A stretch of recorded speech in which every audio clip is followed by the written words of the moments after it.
ఈ ఊర్లో డెవలప్మెంట్ ఏ విధంగా ఒకసారి చూడడానికి ప్రయత్నం చేద్దాం. ఇందిరమ్మ కాలం నుంచి అట బేస్మెంట్ కట్టింది ఇప్పటిదాకా అదే విధంగా ఉందట. ఒకసారి వస్తే మీకు చూపిస్తాను ఇక్కడ దగ్గర ఏ విధంగా ఉందో.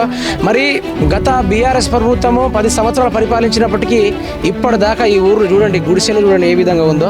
ఈ బేస్మెంట్ గత 30 సంవత్సరాల దాకా ఇదే విధంగా ఉంది. వీరిని పట్టించుకునే నాయకుడు లేదు. ఓట్ల కోసం అయితే రకరకాలుగా వచ్చి కాళ్ళ బడుడు ఒకటే తక్కువ ఉందట.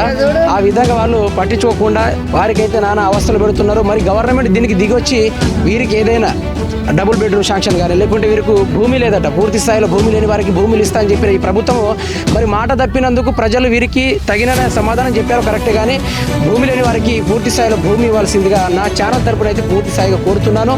అదేవిధంగా వీరికి ఉండడానికి చూడండి ఒకసారి ఆ తాటిపత్రి ఏ విధంగా ఎండకు చిక్కుపోయినాయో. ఈ తాటిపత్రి చూడండి ఎండకి ఏ విధంగా అది చిక్కుపోయిందో.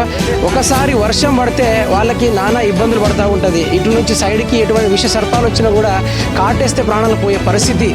వీళ్ళు పని చేసుకోవడానికి చక్కగా పని దొరకక జీవనోపాధి కోసం ఇతర రాష్ట్రాలకి తరలిపోతున్న పరిస్థితి. మరి ప్రభుత్వం దిగొచ్చి దీనికి ఏదైనా సహాయం చేస్తుందా అంటే సహాయం చేయలేని పరిస్థితి. ఓట్ల కోసమే మేము గుర్తొస్తున్నామా అనే ఆవేదన యొక్క ప్రజల్లో మొదలైంది. కాబట్టి బీఆర్ఎస్ పార్టీని అంతు తేల్చి కింద దింపినప్పటికీ ఈ ప్రభుత్వమైనా వచ్చి ఆదుకుంటుందా అనే ప్రజల యొక్క ఆవేదన. కాబట్టి ఈ ప్రభుత్వం వారికి అడిగేది ఏంటిదంటే సీఎం రేవంత్ రెడ్డి గారు అయిన వారికి పూర్తి స్థాయిలో ఈ గ్రామాన్ని ఆదుకునేలా చూడాలని నా ఛానల్ తరపున అయితే వేడుకుంటున్నాను.